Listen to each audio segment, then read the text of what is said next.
30.03.2026, estamos en el quinto año y es el día 35 desde el inicio de la invasión total. Bienvenidos. Les doy la bienvenida al informe de situación. En el informe de hoy vemos muchísimos ataques aéreos ucranianos, ataques mutuos y, después de mucho tiempo, por fin volvemos a ver un tanque real en combate cerca del frente. Las noticias de hoy provienen de los últimos 2 días, ya que ayer no hubo informe. Después de que el día anterior ya se había observado una disminución en la intensidad del incendio, aparentemente hubo otra oleada de ataques contra el puerto ruso de Ust-Luga. Nuevos análisis basados, entre otras cosas, en datos de FIRMS, que es el satélite de incendios forestales de la NASA, siguen mostrando fuentes de calor activas, aunque con menor intensidad que antes. Lo llamativo no es tanto la intensidad de los incendios individuales, sino más bien su desarrollo espacial. Las áreas afectadas parecen extenderse hacia el norte, lo que indica que ahora partes adicionales de la infraestructura portuaria están siendo consumidas por el fuego. Este patrón sugiere que no se trata de un evento único, sino más bien de una acción repetida o continua sobre el área objetivo. Sabemos de 2 ataques conocidos, pero es posible que haya habido más, que tal vez fueron demasiado pequeños para que la población local se diera cuenta.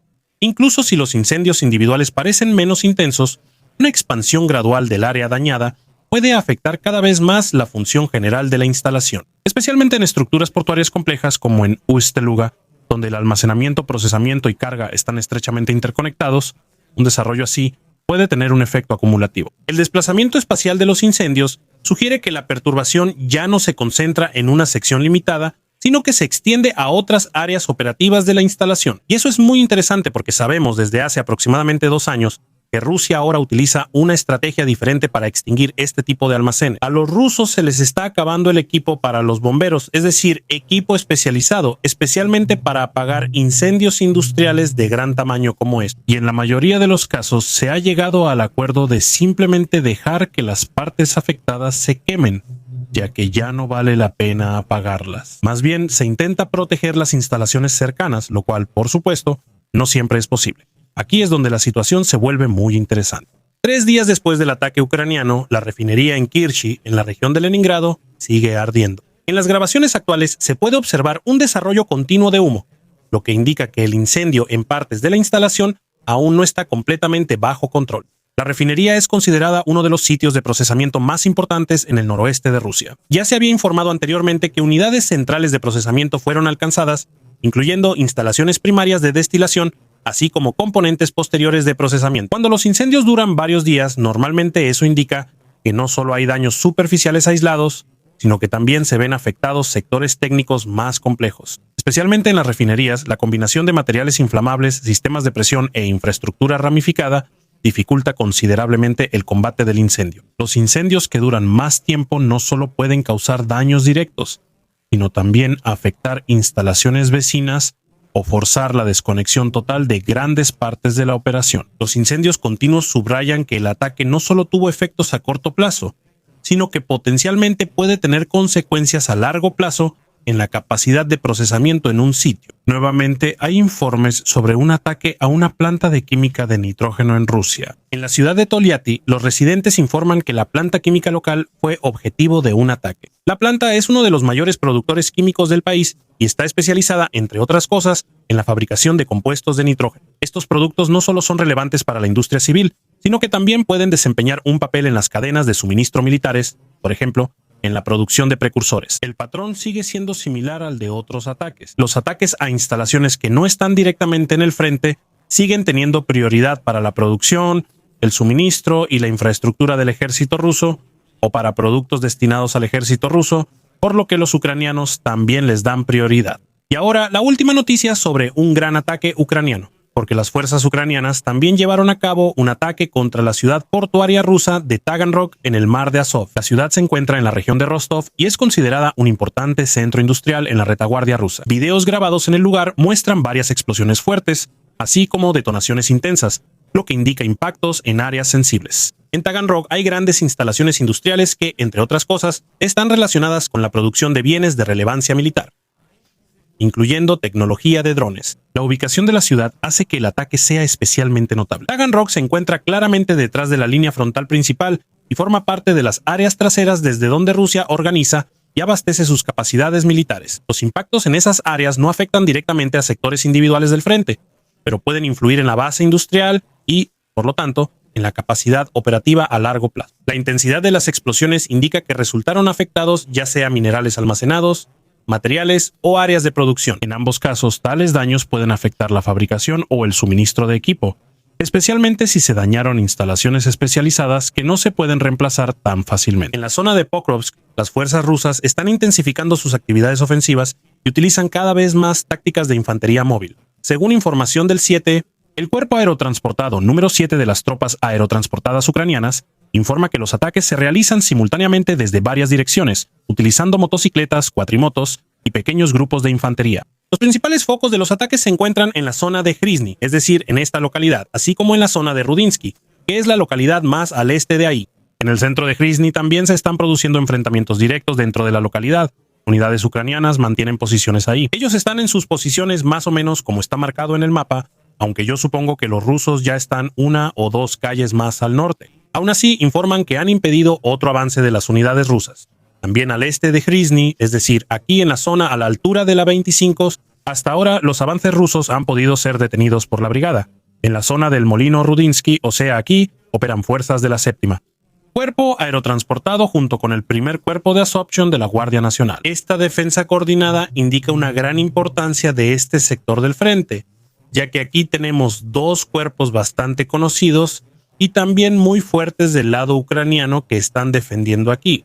Paralelamente se informa de un uso intensificado de bombas planeadoras rusas y amenazas de combate con drones, lo que también indica un intento de debilitar las posiciones ucranianas a distancia y apoyar los movimientos en tierra, tal como siempre hemos visto por parte de los rusos. Y las condiciones climáticas favorables han contribuido a ocultar los movimientos de tropas y el traslado de reservas, lo cual, por supuesto, benefició a los rusos. En la zona al noreste de Guyakpole, donde hay un breve o continuo contraataque local ucraniano, a pesar de la presión rusa ahora aumentada en general, sigue habiendo una ganancia territorial local por parte de las fuerzas ucranianas. Del lado ruso se informa que algunos soldados ucranianos lograron avanzar hasta Temeljivka, es decir, aproximadamente hasta este punto. Fueron vistos en el noroeste, en el borde occidental del pueblo, y según los rusos fueron completamente combatidos. Pero eso, para nosotros, significa que al menos llegaron hasta ahí. Por supuesto, todavía queda la pregunta de qué pasa con las otras localidades. ¿Qué pasa aquí con Zaporizhzhia? ¿Qué pasa con Novomykolaiivka o Berezovo? ¿El depósito? Por supuesto, asumo que el depósito ya lleva mucho tiempo bajo control ucraniano, lo cual tendría mucho sentido. Ternov está comprobado que está bajo control ucraniano.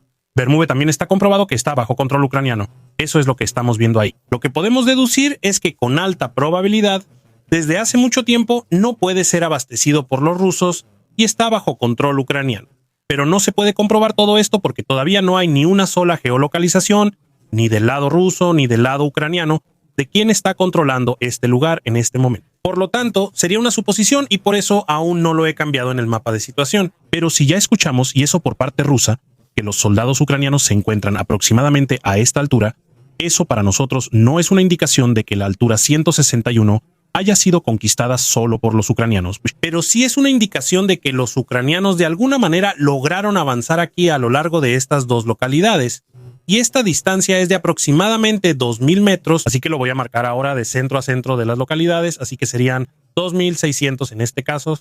O bien, si lo vemos de esta manera, llegamos a algo menos de 2.000 metros, no es mucho. Y sobre todo aquí en un tramo del frente bastante disputado y además directamente en la línea del frente. Es poco probable que los ucranianos hayan podido avanzar hasta allí sin que las localidades circundantes hayan sido al menos parcialmente tomadas bajo su control por los ucranianos. Un poco más al suroeste de ahí, cerca de Guyakpole, o sea, aquí actualmente se puede ver una muy buena lucha de trincheras. Los rusos siguen avanzando aquí. Todavía intentan conquistar la altura 133 que sigue bajo control de los ucranianos. Ellos la han convertido en una fortaleza. Pero lo que también vemos aquí son dos líneas de fortificación, una al norte y otra al sur, una aquí en la retaguardia de la colina, que siguen siendo controladas parcialmente por los ucranianos. Aquí en la zona amarilla son principalmente unidades del 114º Regimiento Motorizado de Fusileros del lado ruso las que intentan tomar la colina, y ya han conquistado los primeros sistemas de trincheras más pequeños al este de ahí. Y aquí, después de mucho tiempo, vemos un tanque ucraniano que está en un combate defensivo directo contra soldados rusos que se han asentado en las trincheras recién conquistadas. Vemos cómo los combate. Y lo que es muy interesante es que no es destruido por un dron, así que opera en un campo abierto bastante cerca de la infantería enemiga, sin correr el riesgo de ser destruido. Así que o los ucranianos han montado aquí un inhibidor bastante bueno, tan potente que los drones rusos no pueden avanzar más aquí. O los rusos simplemente no tienen drones de fibra óptica ni otras medidas de defensa en esta zona para poder hacer algo contra el tanque. Si vemos las trincheras, esto claramente indica que es una trinchera ucraniana. Lo notamos por la forma en que está construida. Yo estimaría que fue construida hace más de un año. Fue construida siguiendo el sistema antiguo, es decir, un gran sistema de trincheras que están conectadas entre sí. Es un cuadrado y todas las trincheras están de alguna manera conectadas. Aquí nada se cubre mutuamente, lo cual personalmente me parece muy grave. Si los rusos logran entrar en esta trinchera, como de hecho lo hicieron, entonces podrán conquistarla poco a poco y expulsar a los ucranianos si es que logran escapar de ahí. Porque muchas trincheras ucranianas siguen un diseño que es sumamente ineficiente y más bien siguen la idea de que más grande es mejor, en lugar de ser eficientes. Todo esto lo terminaron hace aproximadamente medio año. Ahí desarrollaron un nuevo concepto para las trincheras que ahora están implementando, por eso puedo decir que esta trinchera aquí probablemente es relativamente antigua. Informes de fuentes rusas y ucranianas indican que hubo una operación de sabotaje extraordinaria. Según esto, plantillas calefactables destinadas a soldados rusos habrían sido equipadas con pequeñas cargas explosivas e introducidas a través de envíos de ayuda. Según información del medio ruso Militani, estas plantillas habrían estado equipadas con aproximadamente 1.5 gramos de TNT cada una. La construcción está diseñada de tal manera que la detonación ocurre al conectarlas a una fuente de energía. El efecto explosivo no sería de gran alcance, pero podría causar lesiones graves en las proximidades, por ejemplo en el pie. Las autoridades rusas, incluido el FSB, informan que han incautado un envío con varios cientos de estos dispositivos. Estos estaban declarados como ayuda humanitaria y fueron transportados a través de terceros países. Según esta información, el hecho fue descubierto después de que ocurriera un error en el transcurso de la operación. Por su parte, fuentes ucranianas suponen que el envío incautado representa solo una parte de un plan más grande. Independientemente de la cantidad real de piezas, la importancia de este enfoque radica menos en el efecto físico inmediato de cada explosivo individual y más en la interrupción de los procesos logísticos. Porque si uno potencializa los equipos simples, los puede mejorar, y eso también queda en la mente de los soldados rusos, entonces se obliga a la parte afectada a controlar todas las entregas de manera mucho más rigurosa. Eso puede ralentizar los procesos, generar desconfianza dentro de la cadena de suministro y causar un esfuerzo organizativo adicional, lo que hace que incluso el equipo que no es peligroso o que no ha sido saboteado tarde más en llegar al frente. Si estas medidas realmente se están implementando o han tenido éxito, no se puede identificar en este momento. Pero también hemos escuchado mucho sobre velas de trinchera en las que supuestamente había material explosivo, así como de envoltorios de sneakers modificados, donde la barra explota cuando la muerdes. El 28 de marzo se repelió otro intento de ataque mecanizado en la región de Zaporizhia. Se trata de la zona cerca del antiguo embalse. Las grabaciones correspondientes muestran la participación de unidades ucranianas de la 65A Mecánica, 7P Brigada, en particular del llamado Grupo Ronin.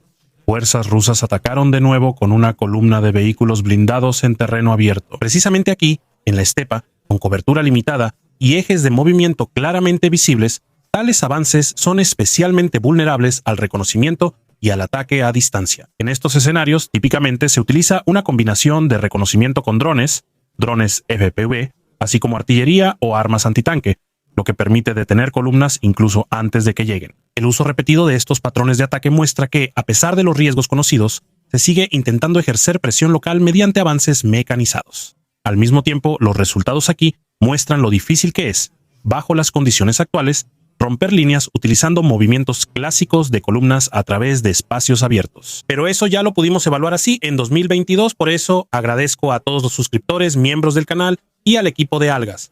Un agradecimiento especial para el teniente coronel Reneke, Silvia Ditich, Ferdi y Mayerov. No olviden suscribirse, dejar un like, comentar y nos vemos en el próximo informe de situación.